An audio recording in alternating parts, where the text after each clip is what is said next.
Pagdating ko sa ospital ay naabutan ko ang ilang mga pulis na nagkalat. Chine-check nila ang lahat ng dala ng mga pumapasok sa ospital. Mukhang naka-high alert ang buong ospital. Pagkapark ko ng motor ko ay mabilis ang lakad kong lumapit sa entrada ng ospital kung saan may mga nakatalagang pulis. Sobrang bilis pa rin ng puso ko sa kaba. At sa taranta ko nga kanina ay nakalimutan ko ang helmet ko. Mabuti na lang. Walang huli kanina. Gusto ko nang pumasok sa loob ng ospital para makita si Lloyd. Hindi pamilyar sa akin ang mga mukha ng pulis. Sumunod ako sa isang allen na nakapila na chinek ang bag at ID ng isang pulis. Pagkatapos ay pinapasok na ito. Ako naman ang sumunod na chinek. Binuksan ko ang shoulder bag ko at pinakita ko na rin ang ID ko. Sino po ba ang dadalawin niyo, ma'am? Magalang na tanong ng pulis na nag-inspection sa akin. Si Lloyd Villar? Pwede bang malaman kung saang room siya naka-admit? Tanong ko, natigilan naman ng pulis pati na rin ang ilang mga kasama niya na malapit sa amin. Pansin kong naging alerto sila. Pwede po bang malaman kung kaano-ano kayo ni SPO1 Villar? Bumutong hininga ko. Girlfriend niya ako. Nalaman ko lang kasi kanina ang nangyari kaya napasugod ako dito. Kumusta na ba siya? Malala ba ang tama niya? Saang room ba siya naka-admit? Sunod-sunod na tanong ko. Nagkatingin na naman sila ng mga kasamahan niyang mga pulis. Pasensya na, miss.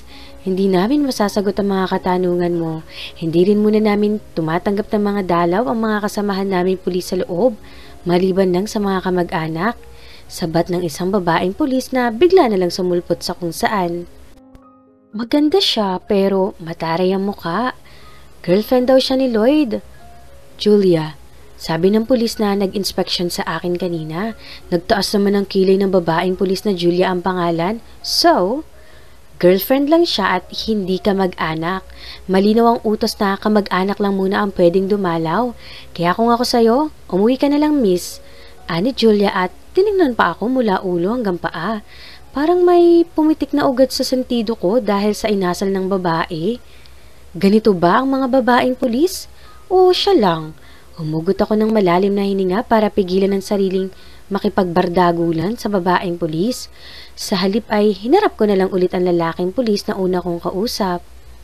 Sir, baka naman pwedeng papasukin niyo ako? Kakamustahin ko lang naman ang lagay ni Lloyd. Sinabi na nga hindi pwede, miss. Hindi ka ba nakakaintindi? Hindi ikaw ang kausap ko.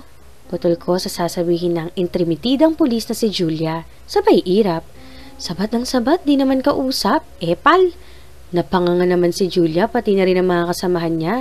Gumuhit ang inis sa mukha niya. How dare you talk to me like that? Pulis ako. Matuto kang rumispeto. Matari na sabi ni Julia. How dare you talk to me like that too? Teacher ako. Matuto ka ring rumispeto, no? Ikaw lang na pulis ang dapat na irespeto? Ano ka, Gold? Diyosera ka. Pare-parehas lang tayong sumusweldo sa gobyerno, no? Matari din nasabi ko. Abat, siguro wala kang boyfriend kaya ang bitter mo. Hindi mo alam ang pakiramdam ng nag-aalala sa minamahal. Dugtong ko pa. Napasinghap ang intrimitidang si Julia. Nagbulungan naman ang mga kasamahan niyang lalaking pulis. Mga tsismoso din eh. Anong nangyayari dito? Tanong ng isang pulis na bagong dating na pamilyar sa akin na muka. Sir Elmore, eto po kasing si ma'am gustong dumalaw kay Sir Lloyd. Girlfriend daw siya ni Sir Lloyd? Sabi ng pulis na nag-inspection sa akin. Tumingin naman sa akin ng pulis na Elmore and nagliwanag ang mukha niya. Ikaw pala, Ma'am Aliana. Bati ni Elmore. Ginitian ko siya. Mukhang kilala niya ako. Si Lloyd ba ang hinahanap mo? Sasamahan kita sa loob. Ayaw niya sa akin. Pero si Elmore, kamag-anak lang ang pwedeng dumalaw. Kontra naman ni Julia. Ayos lang, Julia. Girlfriend ni Lloyd itong si Ma'am Aliana at siguradong gaganda ang mood nun kapag nakita tong si Ma'am Aliana. Halika na, ma'am. Napatiuna nang pumasok sa entrance ng ospital si Elmore. Agad naman akong sumunod pero binigyan ko muna ng isang irap si Julia na masama ang tingin sa akin. Sumabay ako sa paglalakad ni Elmore at nagtanong-tanong na rin sa kung ano ang nangyari. Kinuwento naman niya. Tinambangan nga daw kagabi ang grupo nila Lloyd ng mga armadong rebelde. Hindi pa man sila nakakapasok sa bayan ng Santa Luna. Mabuti na nga lang daw at mabilis na nakaresponde ang mga sundalo at nasaklolohan sila. 8 sa mga pulis ang sugatan dahil sa tama ng bala. 2 ang kritikal. Nakarating kami sa isang ward kung saan magkakasama na ang mga pulis na sugatan. Bantay sarado ito ng mga kapwa pulis din. Sa loob ng ward ay nagpapahinga ang mga pulis na sugatan at inaasikaso ng mga pamilya nila. Binati nila kami na pumasok kami ni Elmore. Hinanap naman ng mata ko si Lloyd. Nakita ko siya sa pinakadulo, mag-isang nakasandal sa hospital bed niya at may kausap sa cellphone habang nakatanaw sa labas ng bintana. Bumilis ang tibok ng puso ko nang makitang may sling siya sa braso. Mukhang sa braso ang tama niya. Nag-alala ako kung may iba pa ba siyang sugat. Nilingon ko si Elmore pero kausap na niya mga kasamahang pulis kaya lumapit na lang ako kay Lloyd. At ayun, may kausap pa rin siya sa cellphone at bahagyang nakakunot ang noo. Hindi pa niya napapansin. Yes, Mom. Don't worry. It's just a minor injury. I'm okay. Lalong lumakas ang kabog ng dibdib ko pagkarinig ko sa malaki niyang boses. Wala pang 24 oras kaming nagkakausap pero miss na miss ko na ang boses niya. Huminto ako sa gilid ng hospital bed niya. Mukhang ang ina niya ang kausap niya. I understand, Ma'am. Kayo na lang ako mausap kay Daddy. Lumingin siya sa gawi ko nang mapansin niyang may nakatayo sa gilid ng kama niya. Kumunot ang noo niya na makita niya ako, pero halatang na-surpresa siya.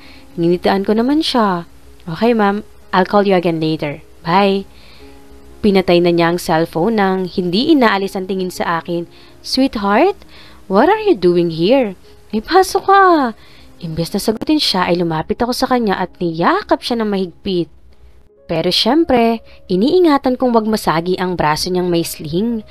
Parang pulang naglaho ang pag-aalala ko at takot na naramdaman kanina. Salamat naman at ayos lang siya. Naramdaman ko ang isang braso niyang yumakap sa akin. What are you doing here, sweetie? May pasok ka ba, diba? Malambing na ulit niya sa tanong niya. Tumango naman ako pero hindi mo bumitaw sa pagkakayakap sa kanya. Nangingilid na rin ang luha ko pero pinipigilan kong pumatak ito. Sobra akong nag-alala sa'yo, akala mo ba? Nalaman ko lang kanina kay Ben ang nangyari. Nakita niya sa social media kaya agad akong pumunta dito. Sobrang nag-alala ako na baka malala ang lagay mo. Madamdaming sabi ko. I'm okay, sweetheart.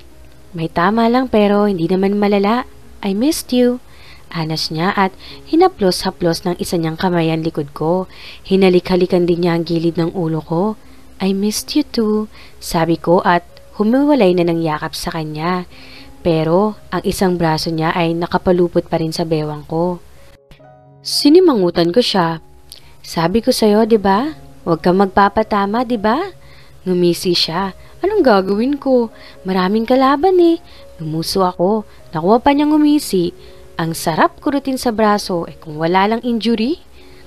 Pero dapat din tinawagan mo ko kanina. Tatawagan naman kita dapat, mamaya. Ayoko lang mag-alala ka at may pasok ka. Sa pagkasabi niyang may pasok ako ay natup-tup ko ang bibig ko. Tiningnan ko ang oras na suot ko yung relo. Pasado 7:00 na, late na ako. Teka, kailan ka ba lalabas? Tanong ko at inilabas ang cellphone sa bag. Binuhay ko ito. May text na nga si Macy at hinahanap ako. Mamaya, lalabas na ako at ilang mga kasama ko. Sasamahan kita, sabi ko.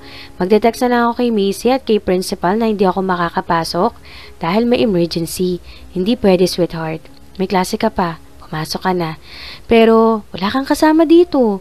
Tumawa siya at pinisilang pisngi ko. You're so sweet. But I can take care of myself, sweetheart.